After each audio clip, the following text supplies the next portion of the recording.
Hello, everyone. So I'm here to answer some questions. Um, my name is Ezra, for those of you that don't know.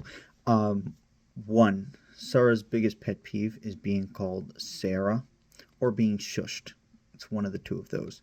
Um, our first date for number two was uh, November November 6th of 2020. It can be debated. Sarah will probably argue it was November 1st, but I'm pretty sure it was like November 5th or November 6th. We first went to return a frozen dead fish to Petco, and then we went to the Queens Museum of Art while leaving the live fish that we exchanged it for in the car. Um, and then we went to the Queens Museum of Art and we saw the panorama, and it was a really good time. I think we also went to Home Depot or something to get like a toilet Drano thing. I think, or maybe I'm conflating two times we went to Home Depot. We went to Home Depot a lot. Um, two, when was our three? What was our worst date? I would say our worst date was probably going to Great Adventure during um Pesach break because wow, yeah, that was bad. They said online it should take like 3 hours, but I would say it took us about an hour and a half just to get through the gate because even though we had like bought the passes in advance, I guess the Haredi people who were there coming up from like Lakewood and Passaic didn't realize or didn't have internet to buy the passes in advance. So every single one of them while going through the gate was like dealing with that. And the gates were all super backed up and we couldn't get through. And then once we got there, it was like traffic regulations just kind of disappeared. So we didn't see very many animals until we did. But we spent a lot of time in standstill traffic because everyone was just cool with stopping and blocking traffic. So that was very frustrating. Also, watching them feed the animals like matzah was just upsetting all around. But we had a nice time together. It's worth something. Watched Avital. Saw the King Dakar that Avital walked down allegedly at that point.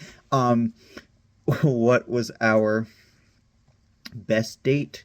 I really enjoyed the date where we went to um, I mean, it's a weird date to pick as a best one, but I thought it was pretty awesome.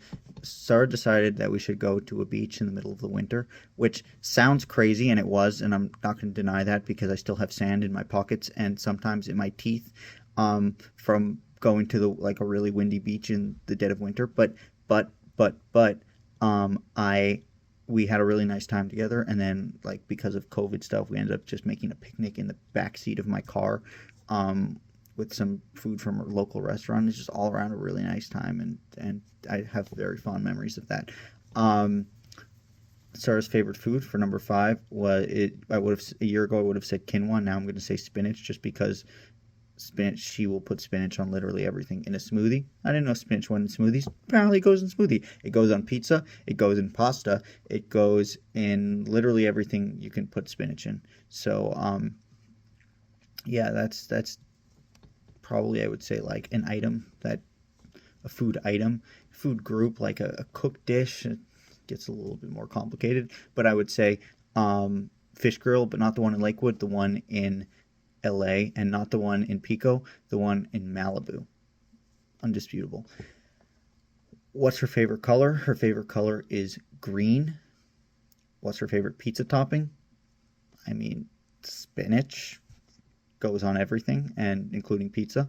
But here's the important thing: it's not the topping that matters. It's the dough to sauce ratio. But yes, spinach is what she frequently asks to get on top of it, but also any sort of vegetables. Um, what does Sarah do that annoys me?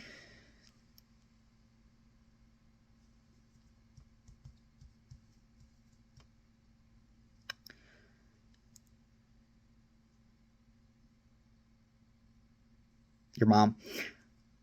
What do I do that annoys her? That's a good question. Well, it's gonna be hard to think of some things like chewing too loud and cursing and wearing the same clothing all the time and jeans and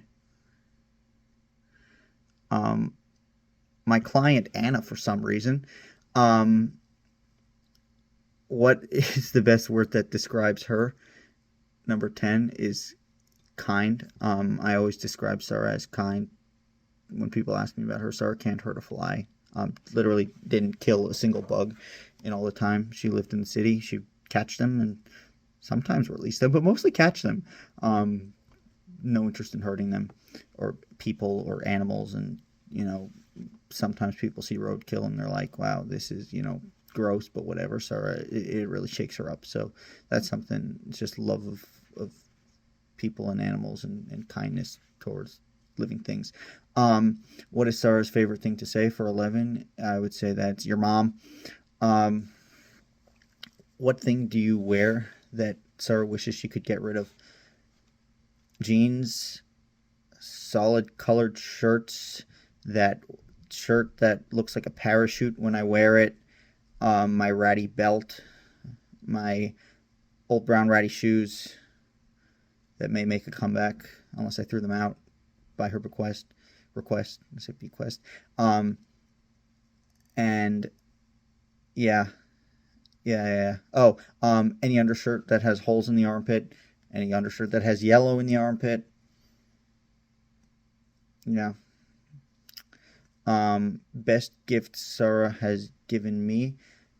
I would say that is that's got to be the recipe book she made for me.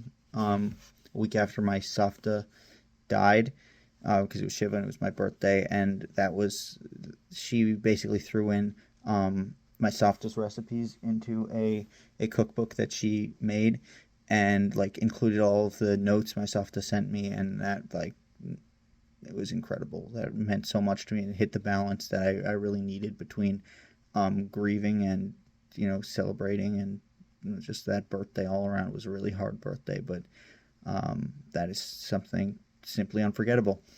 Um, what is our go-to meal together? I would say on a Saturday night it's going to be mac and cheese, but quinoa pasta. On a weeknight, it's also going to be quinoa pasta, but with feta and sautéed vegetables and sometimes tomato sauce, but yeah, always the sautéed vegetables. Um, and then what is the? Oh no, that's not it. I'm so stupid. No. The go-to meal was kale salad with roasted sweet potatoes and roasted chickpeas and avocado with a tahina sauce and feta. That is the go-to meal. Forget about everything I said about that pasta. That's the meal. That's the meal. That's the meal. And the one thing she can't live without is her green water bottle. Cannot live without that. Cannot go anywhere without that. It's like she has separation anxiety when she doesn't see it in her immediate field of vision. So, yeah. I am so dead later.